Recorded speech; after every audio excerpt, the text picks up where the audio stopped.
كاتلي. እሺ ሰላም ኣምላኽ ንዓኹም ይኹን ቅዱሳን ኩልኩም ካብ ላዕሊ ክሳብ ታሕቲ ሰላም ክርስቶስ የብዛሓልኩም እግዚአብሔር ይመስገን።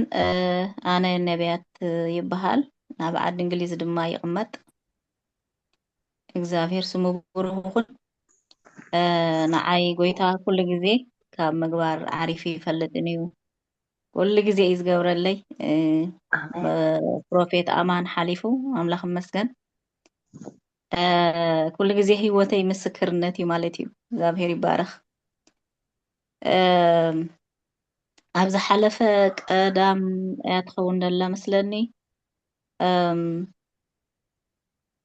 ሓሚመ ከምዚ ኦፕሬሽን ክንገብረልኪ ኢና ኢሎምኒ ብዙሕ ከቢድ ኣይኮነን ከምዚ ጎልስቶን ገለ ዝብልዎ እቲ ናይ ሓሞት ናይ ፀፀር ማለት እዩ።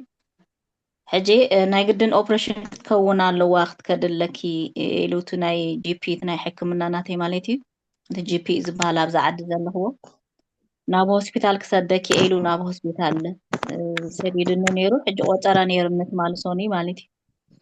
ሕጂ ኣብ ቀዳም ዝተራኸብናሉ ንፕሮፌት ኣማን ፀልየለይ ከምዚ ኢሎምኒ ኢለዮ ነይረ። ኣምላኽ መስገን ድማ ብዘይ ፍቓድ ናይ ኣምላኽ ምንም ከይከውን ኢሉ ፀሊይለይ ናብ ኣምላኽ ሕሊፉ ሂብኑ ማለት እዩ። ምስከትኩ ወላ ሓንቲ ኦፕሬሽን ናይ ድልያን እዩ ዝኾነ ነገር እንድሕር ዳኣ ተሰሚዒኪ መፂኺ ድሃይ ግበሪ ንገርና ኢኺ እንተዘይኮይኑ ድሕሪ 6 ወርሒ ኢና ቸክ ክንገብራ ኢሎም ኦፕሬሽን ኣይገበሩለይን። እግዚኣብሔር ዘይፈቐዶ ኣብ ሂወትካ ኣይከውንን እዩ።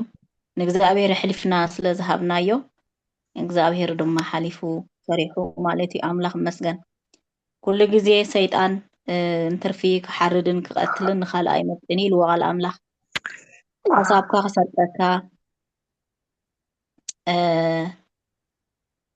እቲ እሳቶም ዝብልዎ ማለት ኩላቶም ናይ ሰይጣን እዮም ማለት ዘይኮነ እግዚኣብሔር ብሓካይም ይሰርሕ እዩ ሰይጣን ድማ ብሓካይም ይሰርሕ እዩ ማለት እዩ። ኣለው ሰይጣን ዝጥቀመሎም ሕጂ እቲ ዝብልዎ ነገር ክትመውት ኢኻ ክብሉካ ከለው ክመውት እየ ኢልካ ናይ ፍርሒ መንፈስ ይዘርኣልካ እሞኒ ሓሳብካ ብኡ ይሰርቆ ሰይጣን ማለት እዩ። ኣሚን ኢልካ ምስ ተቐበልካዮ እቲ ነገር ድማ ይኸውን ማለት እዩ። ንሕና ግን ኣመንቲ ኢና ነቲ ዘይረአ ነገር ንኣምን ብርግፅ ምግባር ነቲ ዘይረአ ኢልዎ ብሮሜ ኣብ ዕብራውያን እግዚአብሔር ይመስገን እምነት ኣብ ሮሜ እውን ከምኡ ብለና ኣሎ ዝብል ቃል ኣምላኽ ኣሎ ማለት እዩ። ክብሪ ንጎይታ ይኹን እና እንታይ ክብለኩም ደልየ ኣብ ዝሓለፈ ቅድሚ ናይ ኦፕሬሽን ክትገብሪ ኢኺ ኢሎም ንሶኒ ቆፀራ ቅድሚ ምግባሮም ቅድሚ 3 መዓልቲ ቅድሚ 2 መዓልቲ ገለ እዩ ዝኸውን ብራእይ ለይቲ እንታይ ይርኢ ሆስፒታል ክወስዱን ኢላስ ኣምቡላንስ ይሰዱለይ ማለት እዩ። ሕጂ ሓንቲ ፃዕዳ ሰበይቲ ኣመፂኣ ንሕክምና ክትከድለኪ ምክንያቱ ብጣዕሚ ሕማቕ ኣለኺ ስቴጅ 5 ሕሰቦ ኣሕዋተይ ስቴጅ 4 ሲ እቲ ብናይ ካንሰር ሕማም እንድሕር ዳ ሓሚምካ ስቴጅ 4 ናይ መወዳእታ እዩ ትበፅሕ ማለት እዩ። ንዓይ ግን ስቴጅ 5 በፂሕ ክለኺ ትብለኒ እሞ እንታይ ማለት እዩ ስቴጅ 5 ይብላ ስቴጅ 5 ማለት ትርእዮ ኣለኺ ኢላስ ናምበር እንዳፀሓፈት ኣብዚ ናምበር እዚ ትርእዮ ኣለኺ ክንዲዚ ክንዲዚ እንዳበለት ተርእየኒ ማለት እዩ። ሕጂ ኣክቡ በፂሓ እሞ ክትመውት እያ ኢላስ ካልእ ሰብ ከዓ ተሓታ እሞኒ ሕጂ ከምኡ እንዳበላ ከለዋ ከምዚ ክወስዳኒ ሸበድበድ ይብላ። ሕጂ ኣብ ውሽጠይ መንፈስ ቅዱስ እንታይ የምፃለይ ይስሕቅ ማለት እዩ። ከምዚ ሰላም ውሽጠይ መሊኡ ሓጎስ መሊኡ ይስሕቅ እሞኒ ስሒቀት እሳተን ዝገብርኦ ዘለዋ እንተኣሽሙ ይገርመኒ እቲ ዝገብርኦ ዘለዋ ክንወስዳ ኢና በቃ ከምዚ ክትከውን እያ ስቴጅ 5 እያ በፂሓ ገለ ኢለን እንዳ ሸበድበድ እንዳበላ ከለዋ ኣብ ውሽጠይስ ናይ ሰላም መሊኡስ እንታይ ይመፀኒ ስሒቀስ ኣይፈለጥኦን እኮቲ ኣነ ዘምልኾ ኣምላኽ ይብል ማለት እዩ።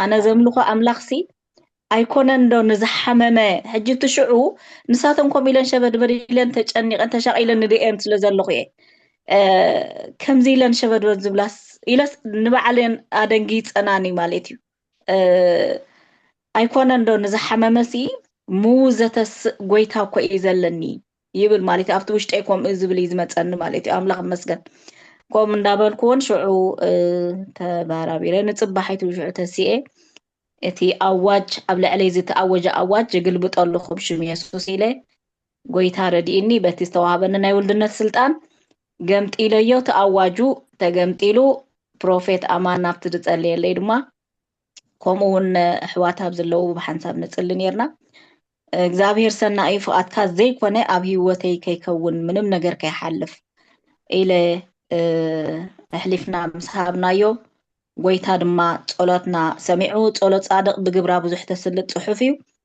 ጽድቂ ዝረኸብናያ ብክርስቶስ እዩ ንሕና ድማ እንተጸሊና ድሰማዕ ኣምላኽ እዩ ዘለና ኣምላኽ መስገን ናይ ህዛብ ኣማልኽቲ ይዕንቲ ኣለዎም ኣይርኢን እዮም ናይ ህዛብ ኣማልኽቲ እዝኒ ኣለዎም ኣይሰምዑን እዮም ዝብል ኣምላኽና ግን ድሰምዕ ዝርኢ ዝዛረብ ዝምልስ ህያው ኣምላኺና ነምልኽ ብጎይታ ባሂበለኩም ኢየሱስ ክርስቶስ ጎይታ እዩ ፕሮፌት ኣማን ድማ ጎይታ ኢየሱስ ይባርኽካ መመሊሱ ጸጉ የብዛሓልካ ንስኻ በረኸትና ኢኻ ኣና ኣብ ህይወተይ ብዙሕ ነገር የሪኤ ብዙሕ ምስክርነት ይዘለኒ ካብቲ ብዙሕ ዝሕደት እዩ ማለት እዩ እግዚአብሔር ኣብቲ ዕድል ዝሃበና እግዚአብሔር ኣብ ዝፈቐዶ ጽቡቕ ገይረ ሓፈሻዊ ምስክሬ ጎይታ ይባርኩም ተባርኹ ጸጋ ኣምላኽ